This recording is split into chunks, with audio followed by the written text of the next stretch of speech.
That's round 4. Omar Macy here. Today I want to talk to you about the DMAGs, basically the different variations of the DMAG, how they function, and just basically a little more detail about it as an update that we're doing for you. Okay, so there's been many questions as far as how we're going to be able to fit the first strike rounds or shape projectiles into the magazine as far as the turn and so forth. So let me start by saying that there's two models for the DMAG. The low-cost version that's been discussed is a dual stack system. You have 7 rounds per stack, you flip it around, and you have another 7 rounds on the other side. This is a 20 round or 2 10-round stacks on it, and we also have a longer version which is 2 15-round stacks. Okay? Basically how it works, this is the magazine. Has a lot of great features compared to even our own T68 magazines that we had in the past.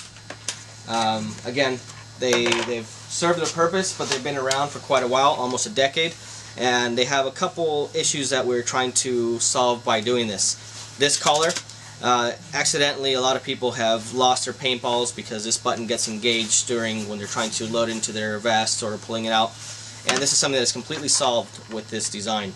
You no longer have that because it actually requires this going into the magwell and disengaging the follower, and the spring activates at that point. So that right there is a thing of the past. So, and basically what you do, so you're able to load your paintballs or first strike rounds just by inserting it through the top here.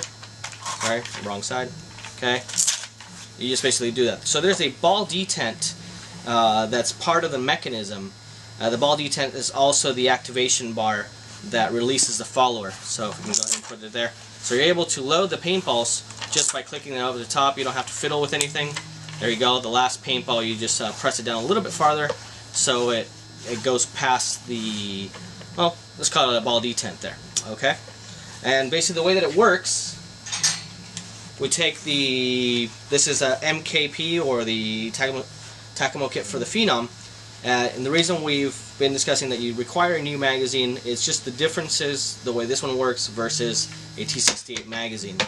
As you can see, this one right here has completely different geometry. It's quite a bit smaller all around than this thing, so the feed tube there makes quite a big difference.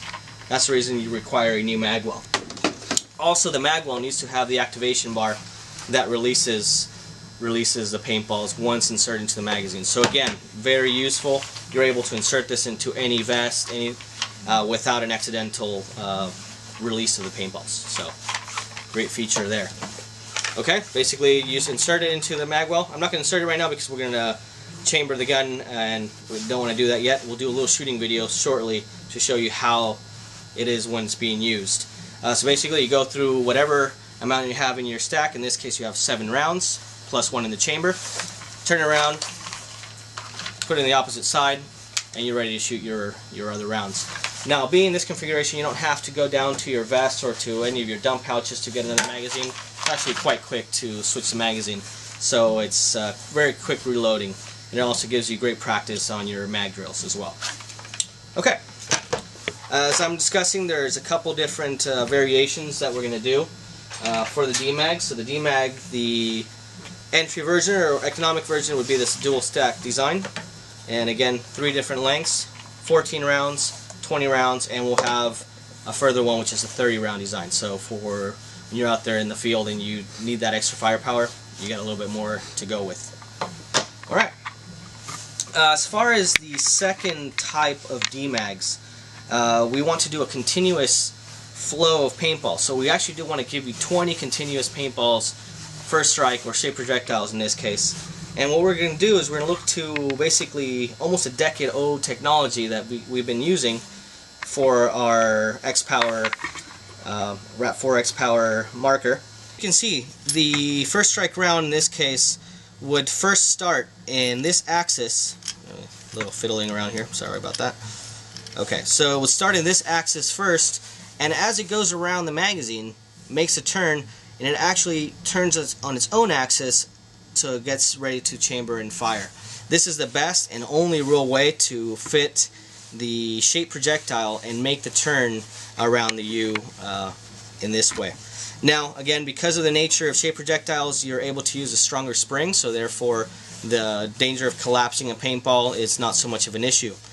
So this type of DMAG will really be recommended purely for shape projectiles or first strike, where this type of DMAG with the dual stack can and is used for both types of rounds, paintball or shape projectile as well. We'll show you on our shooting video also loading a shape projectile in here as well, just so you have an idea of how it loads and how it fits in there. Okay, so that's pretty much it as far as the DMAG. There is no tools to disassemble it, no more screws to fiddle with. You want to clean this thing, everything snaps, fits together, you take it apart and complete disassembly, put it back together. Very few components. In fact, we're using several components to do several different purposes. That way we're able to keep the cost so low.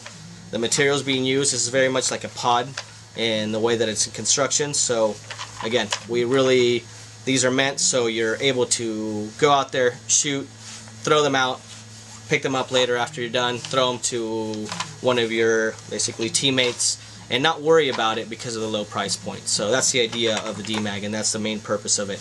Getting people into MagFed with basically a lower price point on the magazines, and basically all the versatility that you can expect from MagFed play.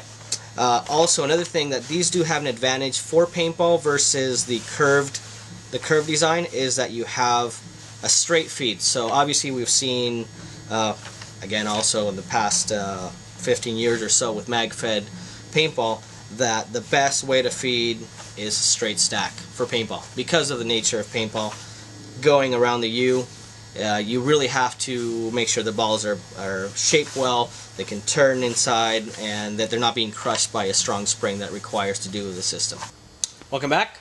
This is a continuation to our video we did on the update for the DMAGs, and right now we're going to show you basically how to load it into the marker and what you're going to do to go about shooting the DMAG and just basically its primitive function. So this is the DMAG. Once again, it's a dual stack system. You're able to have two stacks. You're also able to have two different types of paintball. For example, you're able to have your shape projectiles in one stack and also your paintballs in the other. So it gives you more versatility as far as the shots you want to take as well. And also, again, just the construction of it is very versatile. You're able to throw it around. It's very durable, and again, it's a very good way to have a lot of magazines, which of course is what everybody really wants out there. So here we go, DMAG. Again, it's a dual stack, so first you install it there. This thing is ready to shoot, and here we go. Bring it out. You can see the second one. Just basically put it in.